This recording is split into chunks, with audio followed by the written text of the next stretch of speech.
First of all, this is a highly unusual proceedings. We already have had one decision. The judge decided that the city of Dearborn was correct in denying Pastor Jones a permit to protest right outside the Islamic Center of America. We've talked about the parking problems and the churches in the area, Good Friday, all of that. With that decision, though, the judge then left it up to Pastor Jones to decide whether he would like a jury to decide whether his intended actions and speech might lead to violence. Now, this was the scene when Pastor first came and arrived here with his associate, Mr. Wayne Sapp. They are both in court right now, where a jury pool is being collected, and that is because the pastor said, yes, I want a jury trial. No, I do not want to make a deal, and no, I do not need an attorney.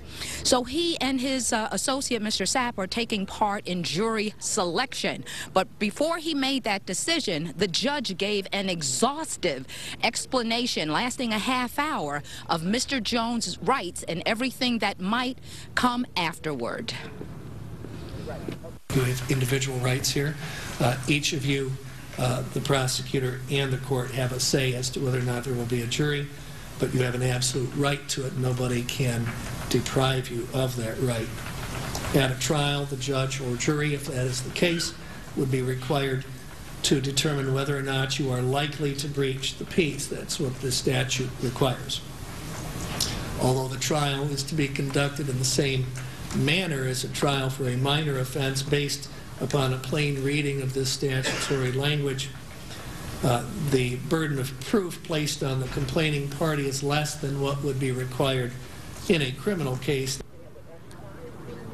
And so right now, the judge, the prosecution, and Pastor Jones, acting in his own defense, are going through jury selection. There are 28 people who have been brought into the courtroom thus far, 15 women, 13 men, at least 4 people who appear to me to be Arab American and some Muslim, because the women were wearing the headdress. And so this has begun. This could take several hours. We call this voir dire. They ask questions. Pastor Jones will get to question these prospective jurors, and then the judge tells me that he will hold off on the actual trial until tomorrow. Again, this is not exactly a criminal case.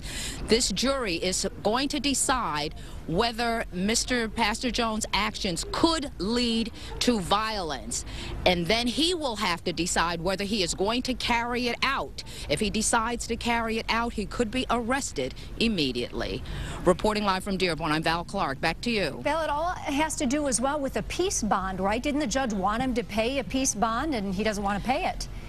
Yeah, this is, again, when I say this is complex, it truly is, because the proceeding is actually called Proceeding to Prevent Violence, commonly known as a peace bond. A peace bond would mean he'd have to put up money like somebody does for bail, so that we have money in our pocket if you go out there and incite trouble, because we need police, we need jail space, we need to take care of you. But that will only come after the jury makes this decision.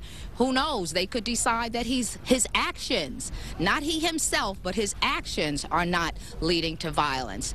It's quite a case. Back to you. It is quite a case, but you've done a nice job explaining it, Val. We thank you very much, and we're going to get more help explaining this case now. Legal analyst Jerry Gleason joins us to explain this process. Yeah, Jerry, thank you so much for being with us. You heard Val say it. There is so much to this. Why don't we start with what the prosecution has to prove in this trial that's going to happen probably starting tomorrow morning? Sure. This is going to be very similar to what would be similar to a misdemeanor criminal trial. You'll have 6 jurors, and the prosecution is going to have to prove that the pastor is likely to breach the peace. In their complaint, the document that started this, they're alleging that a riot will ensue, and therefore the pastor will incite a riot. So I think that's what they're going to be stuck with, trying to prove at the hearing tomorrow.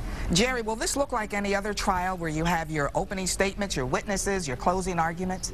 Yes, and this is a rare proceeding. This is a statute that goes back. It was founded in 1927, but this is a trial just like in a misdemeanor misdemeanor, opening statements, jury selection. The prosecution will put on their case. Pastor Jones will have an opportunity to put on his case, closing arguments. There will probably be some legal instructions at the beginning and at the end, and the jury will retire to deliberate. All right, the potential problem, well, at least for Pastor Jones in all this, is that he was planning on this protest tomorrow. Talk to us about any potential time frame. If they do indeed start tomorrow morning, early in the morning, could this be wrapped up all day, and then it's Good Friday, and the court may even close early tomorrow? That's true, and again, you have to be careful because it's the prosecution who brought the case and brought it, and could be found to have brought it late, and now I think that's why the judge is trying to accommodate the timing, because he has an appointment to be at this location to give a speech later in the day. So if the trial goes longer, this may moot any real issue tomorrow.